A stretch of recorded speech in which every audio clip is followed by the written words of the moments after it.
Hello everyone and welcome back. आज हम लोग हमारा इन्वेस्टमेंट मल्टीप्लायर का कॉन्सेप्ट को आगे कंटिन्यू करेंगे। आज हम लोग पहले एक काम करते हैं। आज हम लोग से पहले हम एक काम करते हैं, हम थोड़ा सिलेबस को देखते हैं फिर से एक बार। आज हम लोग कौन सा टॉपिक पढ़ेंगे? आज हम लोग topic number 7 investment multiplier concept को पढ़ेंगे। चैप्टर है नेशनल इनकम इक्विलिब्रियम, उसका पॉइंट नंबर 7 इन्वेस्टमेंट मल्टीप्लायर वाले कॉन्सेप्ट को पूरा डिटेल में आज के वीडियो में हम लोग पढ़ने वाले हैं। टॉपिक बहुत बड़ा है, हो सकता है आज के क्लास में वो कंप्लीट ना हो तो हमें नेक्स्ट वाला क्लास भी लग सकता है। उसके बाद हम लोग नए वाले पॉइंट पे जाएंगे, government sector, foreign sector, inflationary deflationary gap और summary of 2, 3 and 4 sector economy को हम लोग पढ़ेंगे। फिर रोल ऑफ गवर्नमेंट को पढ़ेंगे और फिर हम लोग मैक्रो इकोनॉमिक पॉलिसीज को हम लोग पढ़ेंगे। ठीक है, उसके बाद हमारा पूरा का पूरा सिलेबस कंप्लीट होगा। ठीक है, तो चलो शुरू करते हैं। आज हम लोग हमारा इन्वेस्टमेंट मल्टीप्लायर का कॉन्सेप्ट को पढ़ते हैं। सर एक बात बताओ, क्या इतना कुछ हमें एग्जाम के लिए पढ़ना पड़ेगा? अरे ये तो बहुत थोड़ा है, ये तो कुछ भी नहीं है। तुम जब किसी कॉम्पिटिटिव एग्जाम के लिए प्रिपरेशन करोगे, जब तुम चार्टर्ड अकाउंटेंट बनने जाओगे, कोई प्रोफेशनल कोर्स करोगे या फिर कोई कॉम्पिटिटिव एग्जाम्स के लिए प्रिपेयर करोगे, तब बहुत दिक्कत आएगी अगर अभी से पढ़ने का आदत नहीं रहेगा। और साथ ही साथ में बहुत अच्छे अच्छे कॉन्सेप्ट हैं इकोनॉमिक्स के अंदर, तो वो सारे कॉन्सेप्ट हैं जो तुमको रियल लाइफ में अप्लाई करना होगा। ठीक है, तो इस वजह से पढ़ते चलो, देखना अपने आप सब कुछ हो जाएगा। इन्वेस्टमेंट मल्टीप्लायर देखो, क्या है इन्वेस्टमेंट मल्टीप्लायर? देखना, the concept of investment multiplier is an important contribution by professor JM Keynes. JM Keynes कौन था? एक प्रोफेसर था जो एक कॉन्सेप्ट निकाला इन्वेस्टमेंट मल्टीप्लायर का। सर क्या ये वो म्यूचुअल फंड वाला स्कीम है कि 25 दिन में पैसे डबल मल्टीप्लाई हो जाएगा, पैसे डबल हो जाएंगे मल्टीप्लायर? नहीं बच्चों, ये वो स्कीम नहीं है जो दिया था ना अक्षय कुमार, कौन से मूवी में, हेरा फेरी मूवी में, याद करो। बाबूराव गणपत राव आप्टे एक था, एक बाबूराव था, है ना? बाबूराव, ये था बाबूराव। ये बाबूराव का स्टाइल है, ये था बाबूराव, बाबूराव। इसके दो चेले चपाटे थे। चेले चपाटे मतलब एक राजू था और एक श्याम था। याद करो, था या नहीं था हेरा फेरी मूवी में? बाबूराव था, उसके दो चेले चपाटे, एक राजू और एक श्याम। अब राजू एक स्कीम लेके आया था, 25 दिन में पैसे डबल करके दे रहा था, याद करो। 25-30 दिन में शायद कुछ पैसा डबल कर रहा था, वो ऐसा ही कोई स्कीम लेके आया था। क्या ये वही इन्वेस्टमेंट मल्टीप्लायर है कि हम कहीं पे इन्वेस्ट करेंगे और हमें 25 और 50 दिन में पैसे डबल ट्रिपल मिलेगा? नहीं बच्चों, ये वो स्कीम नहीं है।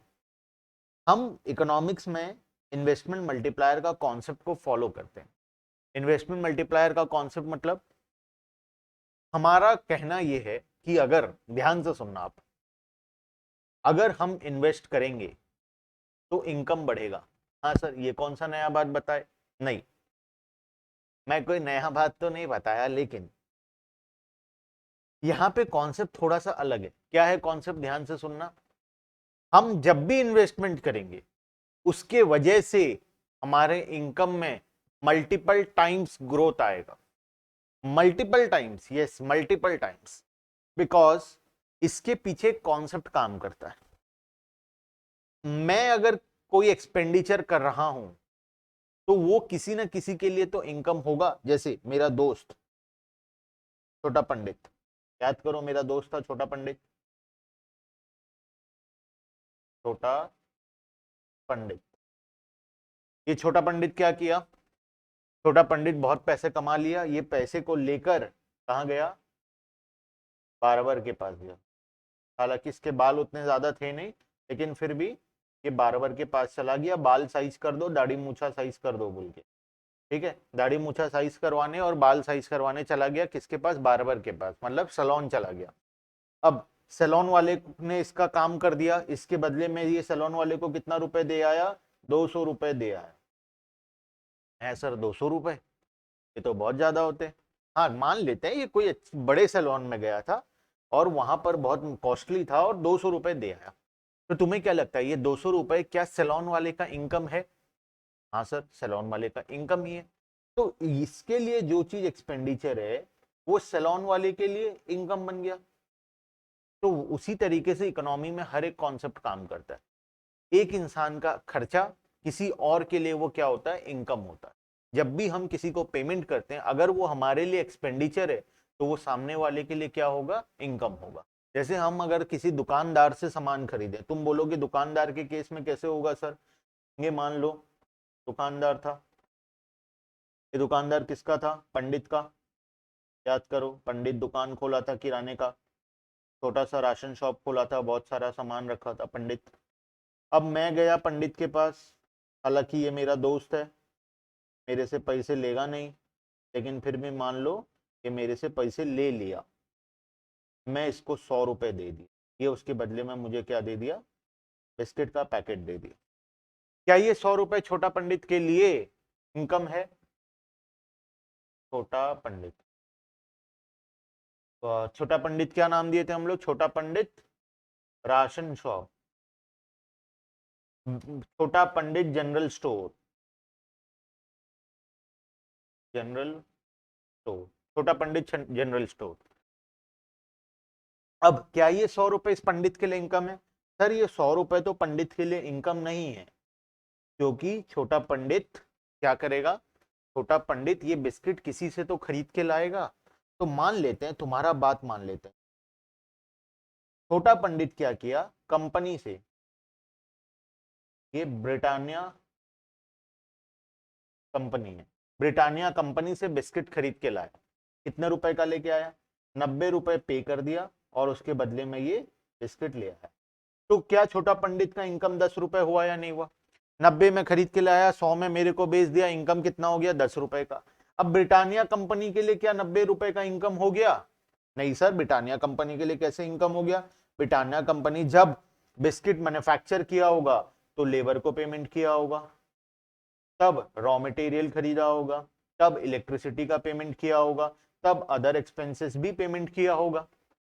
मान लेते हैं लेबर को 20 रुपए दे दिया, रॉ मटेरियल 40 रुपए का ले आया, 5 रुपए का इलेक्ट्रिसिटी, 5 रुपए का अदर एक्सपेंसेस, टोटल 70 रुपए का खर्च हो गया।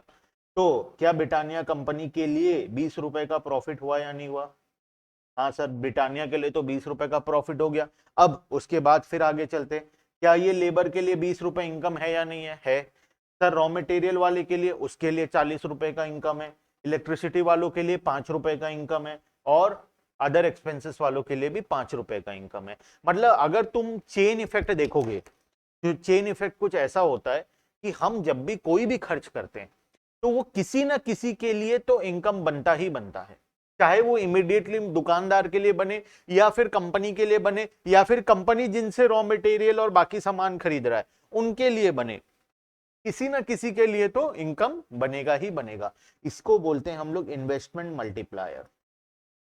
अब सोचो, अगर हम इन्वेस्टमेंट करेंगे, मान लो मेरे पास बहुत सारा पैसा आ गया, बहुत सारा, और उस पैसे से मैं क्या कर रहा हूं? मैं इन्वेस्टमेंट कर रहा हूं। मैं जब इन्वेस्टमेंट कर रहा हूं तब वो पैसा इन्वेस्टमेंट कर रहा हूं का उसका मतलब क्या है? मान लो मैं एक बिल्डिंग बनाता हूं, पैसे इन्वेस्ट करके मैं एक बिल्डिंग बनाया, 5 माले का बिल्डिंग बना लिया, 1 2 3 4 5, 10 करोड़ रुपए खर्च किया और 5 माले का एक बिल्डिंग बना लिया। तो बताओ, जब मैं बिल्डिंग बनवाया तो मैं सीमेंट खरीदूंगा,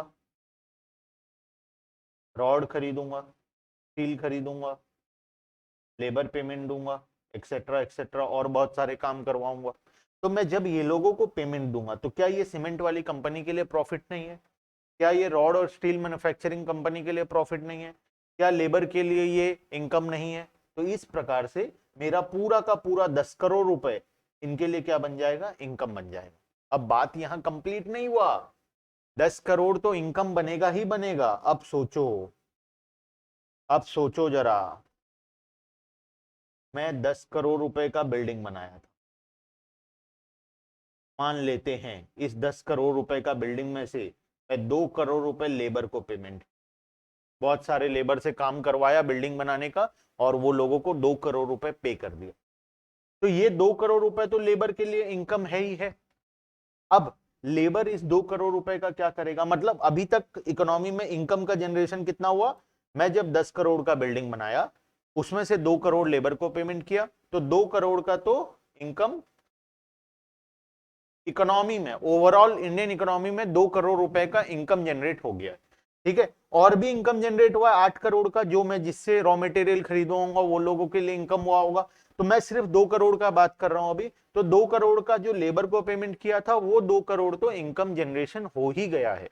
अब लेबर इस 2 करोड़ रुपए का क्या करेगा, फिर खर्च करेगा, वो भी जाएगा बच्चों के साथ मूवी देखने जाएगा, खाना पीना खरीदेगा, एजुकेशन प्रोवाइड करेगा, हेल्थ केयर प्रोवाइड करेगा अपने बच्चों को, अपने लिए और अच्छा घर खरीदेगा, अपने स्टैंडर्ड ऑफ लिविंग पे खर्च करेगा, कपड़ा खरीदेगा, कुछ फंक्शन होता है तो वहां जाएगा, घूमने फिरने जाएगा, तो ये सारे चीजों में वो 2 करोड़ रुपए को खर्च करेगा।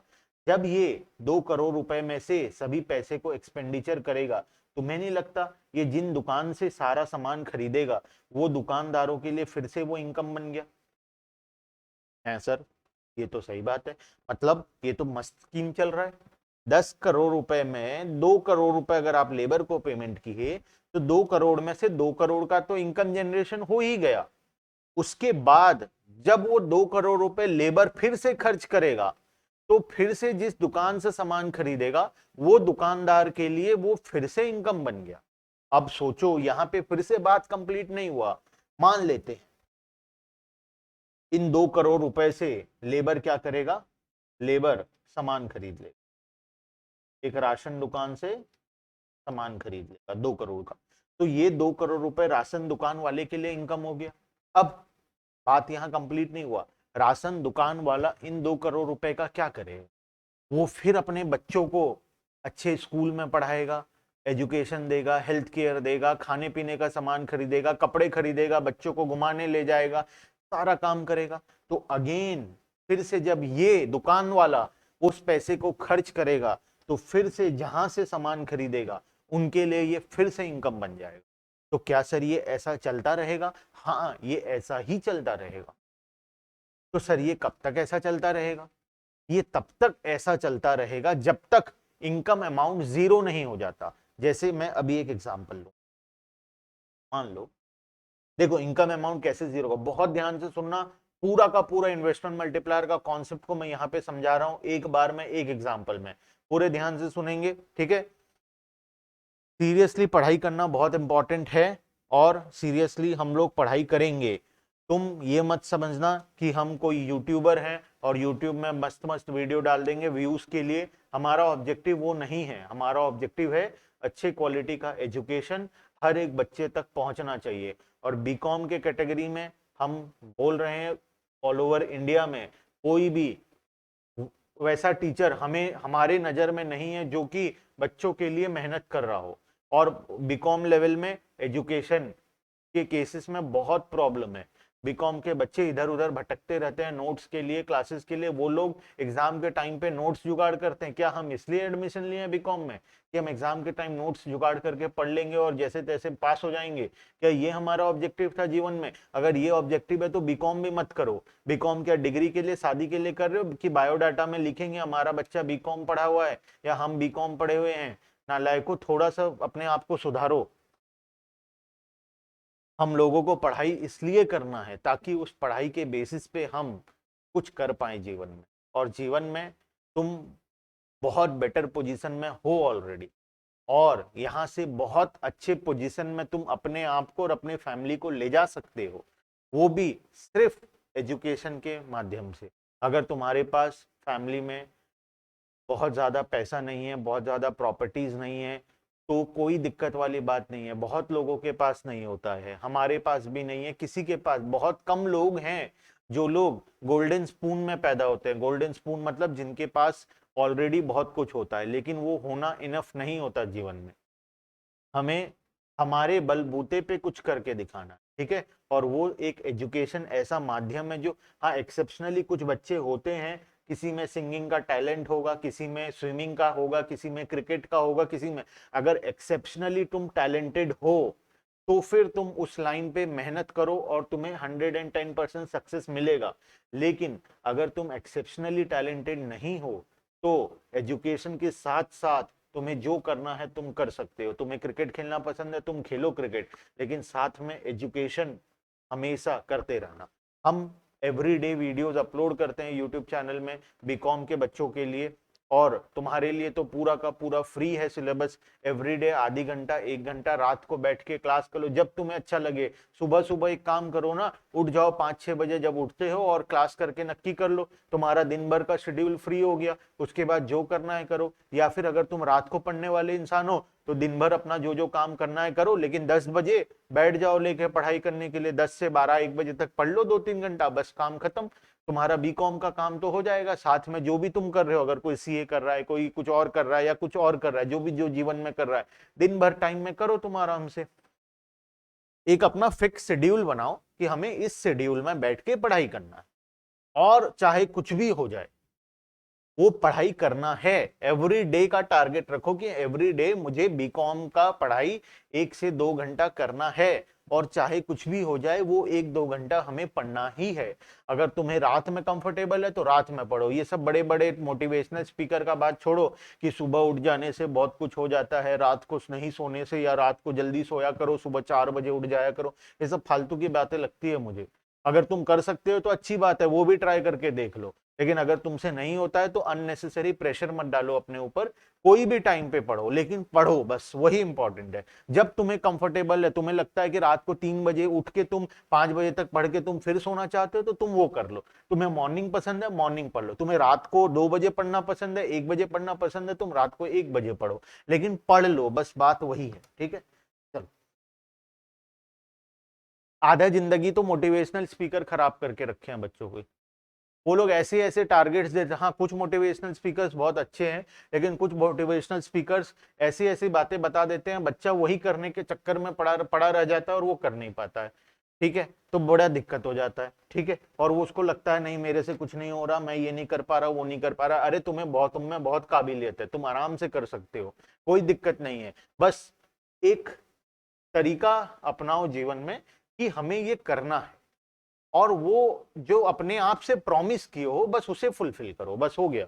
और बाकी सब कुछ जीवन में अपने आप हो जाएगा। ठीक है, हर एक चीज को होने में टाइम लगता है, ऐसा नहीं कि एक दिन में हो जाता है सब कुछ। एक दिन में कुछ भी नहीं होता। लड़की भी सेट करते हो तो टाइम लगता है या नहीं लगता है?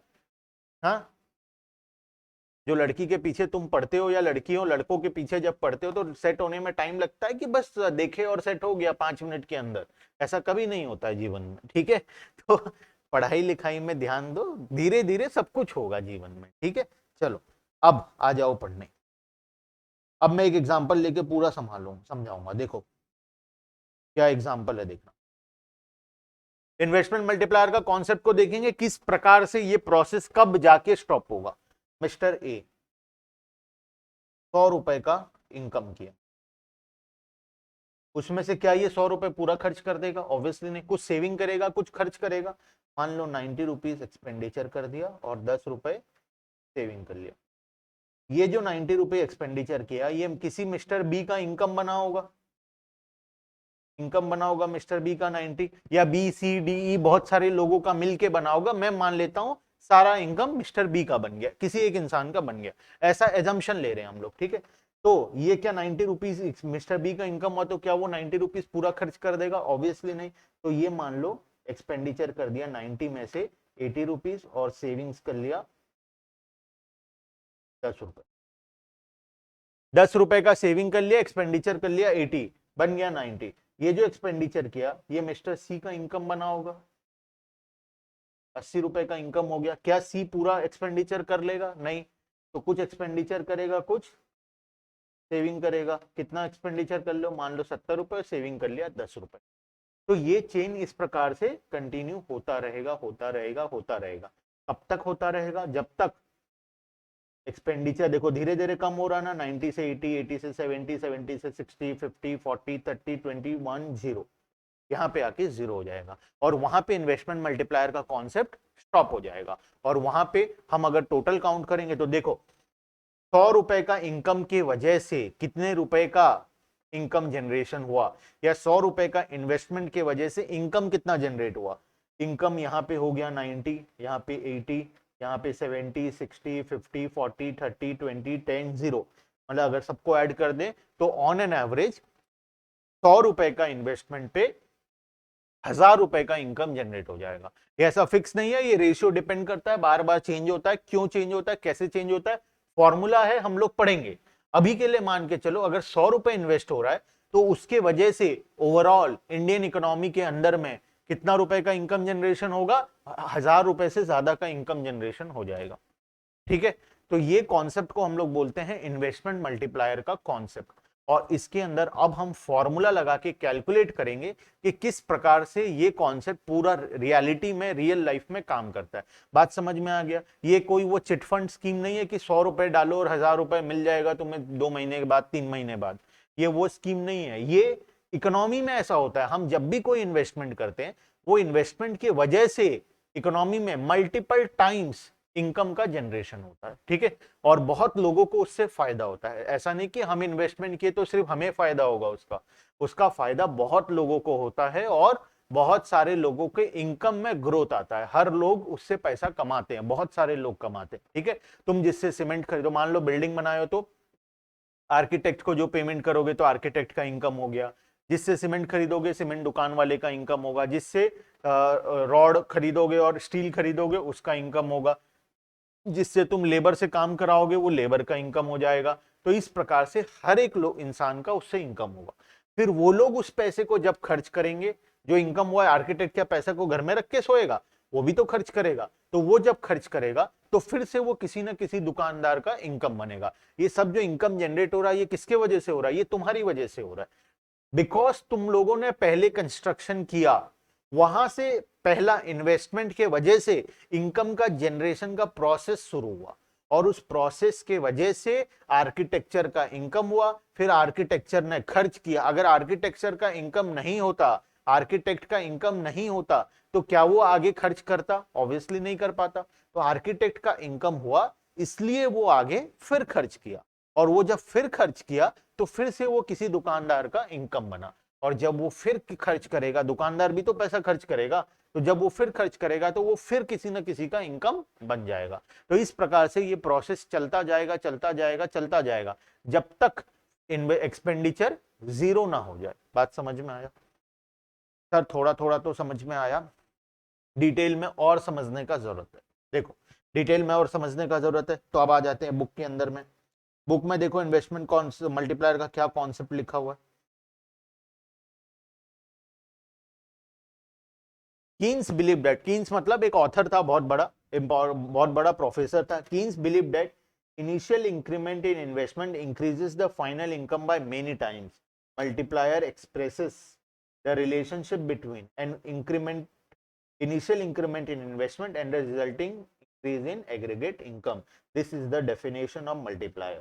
मल्टीप्लायर क्या बताता है हमें? अगर हम इनिशियल इन्वेस्टमेंट को इंक्रीज करते हैं, मान लो बिल्डिंग बनाते हैं या कुछ और करते हैं, तो उसके वजह से जो भी इनकम में इंक्रीमेंट होगा, उसके रेशियो को हम लोग बोलते हैं मल्टीप्लायर। ठीक है, in practice it is observe that when investment is increase by certain amount, then the change in income is not restricted to extent of the initial investment but changes several times. ऐसा नहीं है कि income अगर हम 10 करोड़ किए, हम अगर investment 10 crore किए तो उसके वजह से सिर्फ 10 करोड़ का इनकम जनरेशन होगा, उसका मल्टीपल टाइम्स अराउंड 100 करोड़ का इनकम जनरेशन हो जाएगा इकोनॉमी के अंदर में। Several times the change in investment. In other words, देखो, change in income is a multiple of change in investment. Multiplier explains how many times the income increases as a result of increase in the investment. ये final definition है। Marking करना है तो लिखना है तो लिख लो, ये definition full and final definition of multiplier है। ठीक है, चलो अब यहां पे तुम्हें ब्लैक वर्ड में दिया हुआ मल्टीप्लायर, ये फॉर्मूला बताया है। Multiplier K is the ratio of increase in national income due to increase in investment. तो हम क्या लिख सकते हैं? K equals to multiplier. तो k इक्वल्स टू फॉर्मूला क्या होता है? Delta y divided by delta i। Delta का मतलब change in income, due to change in investment, Y का मतलब income, Y equals to income और I equals to investment. Formula क्या बनेगा, multiplier equals to change in income due to change in investment. हम जो investment किए उसके वजह से जो भी इनकम में चेंज आएगा उस रेशियो को हम लोग क्या बोलेंगे, मल्टीप्लायर बोलेंगे। बात समझ में आ गया? हाँ सर बात समझ में आ गया, मल्टीप्लायर का कॉन्सेप्ट समझ में आ गया। अब मल्टीप्लायर को हम लोग लिंक करेंगे marginal propensity to consume, marginal propensity to save और बाकी चीजों के साथ, लेकिन वो आज हम नहीं कर पाएंगे, वो हम नेक्स्ट क्लास के अंदर में करेंगे। लेकिन अभी क्लास खत्म नहीं हुआ, अभी देखो एक एग्जांपल यहाँ पे दिया हुआ है, इस एग्जांपल को पढ़ेंगे उसके बाद हम लोग क्लास को एंड करेंगे। Suppose an additional investment delta I of 400 crore in an economy generates an additional income of 16,000 crore. अगर मैं 4,000 करोड़ रुपए इन्वेस्ट करता हूं तो उसके वजह से मान लो 16,000 करोड़ का इनकम जनरेशन होता है इकोनॉमी में, तो तुम्हें के निकालना है। तो K equals to change in income कितना है, delta Y divided by delta I. तो डेल्टा वाई हमें कितना दिया हुआ है, 16,000 डिवाइडेड बाय इनकम कितना दिया हुआ है, डेल्टा आई 4,000। ये कितना हो गया, 4 टाइम्स। ये क्या हो गया, 4 टाइम्स। तो इसका आंसर आ जाएगा इन्वेस्टमेंट मल्टीप्लायर कितना होगा, 4 times with increase in investment. बात समझ में आ गया? हाँ बोलो हाँ। हमेशा याद रखना वीडियोस को प्लेलिस्ट में जाकर देखना है और हमसे कनेक्ट होने का सभी लिंक डिस्क्रिप्शन बॉक्स में दिया हुआ है। ठीक है, चलो आज के लिए इतना ही, बाकी का चीज हम नेक्स्ट क्लास में डिस्कस करेंगे। ठीक है, bye bye and thank you.